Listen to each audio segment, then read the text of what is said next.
I'm Rebecca Mathews, artist, and I just wanted to share with you guys a little bit today about my underpainting process. So not everyone paints in underpainting, some just paint their whole piece in 1 or 2 sessions. I do layers, so my first layer is what I always call my underpainting. For my roses here, I have done a wash in the background, and that's so that I'm not working on a stark white canvas, which can then alter the values in my painting. When I first sketched this rose, there were so many little squiggly lines, I couldn't even tell like one petal from the next. So doing the underpainting just helps me do that work, so I know where each petal is before I go in with the colour. There's a lot that goes through my head when I'm doing the colour layers. I'm thinking about warm and cool and hues and tones, and it just takes out one of those things that I have to think about if I'm trying to figure out where a petal is, and if that's part of that one or part of the next one, then that job's already done.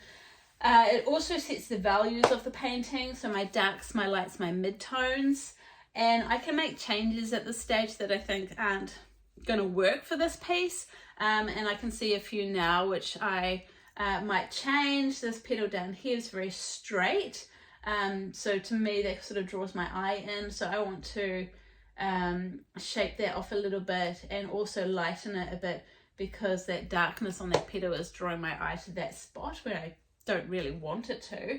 And in here I can see that this is probably my darkest part of this rose, where I actually want this to be my darkest part, because this is my center, so I want the eye to go to the center of the rose, not to the side of the rose, although that is the center of the painting. So it's very close in value, but this needs to be a little bit darker. This is my lightest flower, the light's coming this way, so this flower and these petals need to be the lightest of the paintings so that we can see the light direction coming through. This commission over here, I've done a slightly different technique. I have done a toning layer in raw amber, and I have done titanium white over the top.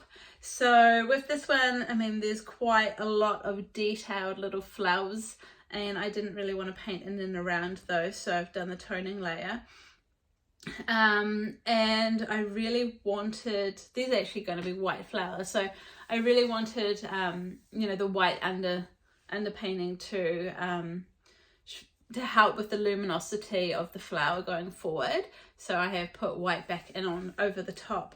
But these leaves will go in as green because they're going to be a little bit more in the background and a little bit more blurred, and I just really wanted these flowers to pop. So once that dries, I will go back in with my next layer. It's not quite dry. I'll go back in with my next layer of colour and work on that.